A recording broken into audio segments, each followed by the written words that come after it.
We grew up thinking that love means keeping, holding, and owning. But nature taught me something different.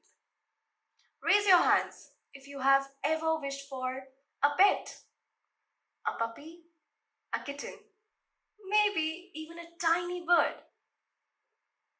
Keep your hands raised if life didn't let you have one. The raised hands already understand me. I grew up longing for a pet. My cousin once had a dog named Steffi. Gentle, wise, almost like an elder sibling. But when she was in grade 1, Steffi was stolen. The silence that followed in our home was heavy. Untouched meals, nights of tears, and the first lesson of love and loss for a child. That experience shaped my cousin's bond with animals forever. For her, loving animals came naturally because she had known them since childhood. But for me, it was always a longing, a dream I couldn't quite reach. Psychologists say that early bonds shape how deeply we later connect in life, and loss teaches us attachment, but also fear. That silence Steffi left behind stayed with us. My reality is quite different. Both my parents work, and I have school, classes, homework, sports. Life is busy, structured, and full of responsibilities. So, whenever I ask for a pet, I always got the obvious answer. Parents, they are the master of this phrase. Not now, beta. At first, I did feel disappointed. But slowly, even I understood. A pet is not just a wish, it's a responsibility. One that needs time, space, and emotional availability.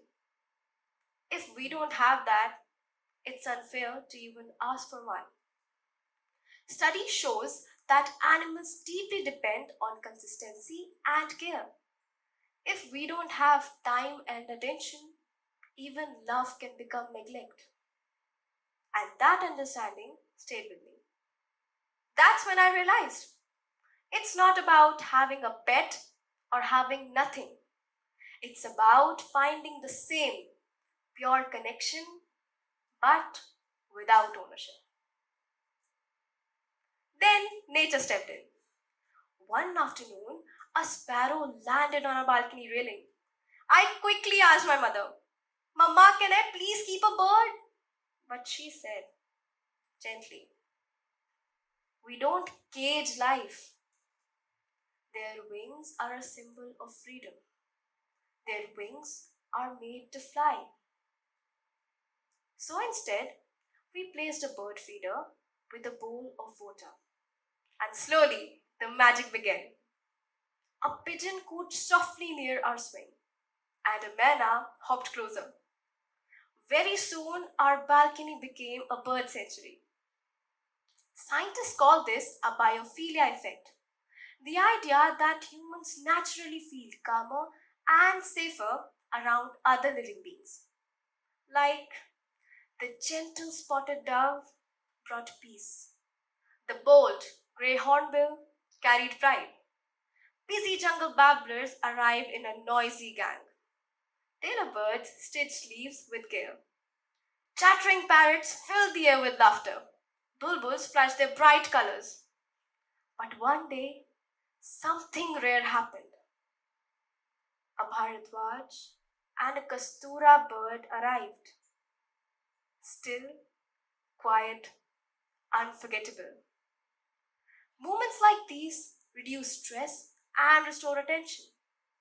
Not because we own them, but because we observe them. Have you ever noticed how the smallest creature takes the biggest spaces in our heart? I once watched a family of squirrel racing around a tree near our home. For whole 30 minutes, I sat in silence. No camera, no picture, just presence. Later, the tree was cut and they left. It hurt me.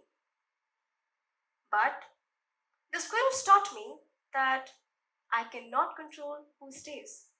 I cannot control who leaves. I cannot control nature.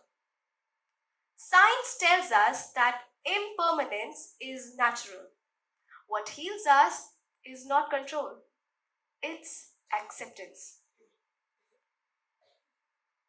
And then came the tiny white kitten, not mine, a wandering, homeless kitten.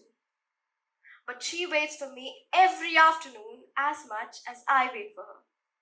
She often visited our balcony, and very soon we became friends, trusting me enough to curl up to my stomach, even to my shoulder, and nap near me.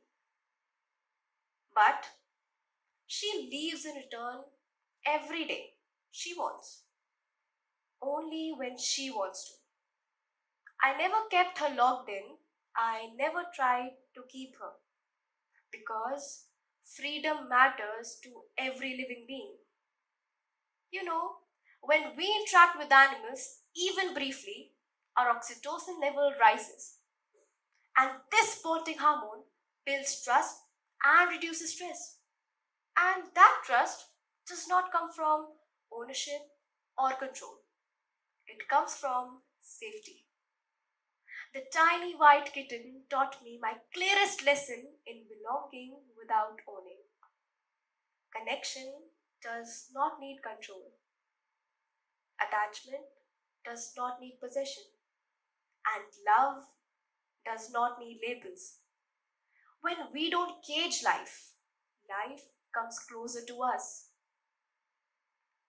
Nearly 70% of homeless animals suffer from untreated illnesses and malnutrition. Yet, even small act of care, feeding, sheltering, kindness can save life.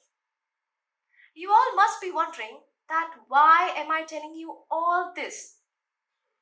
Because deep down, we all want somebody, a friend, a companion, a pet. But when you stop trying to own life, something magical happens. It still comes back to you. Not because you kept it, but because it chose you. And that choice, that trust is far more powerful than possession.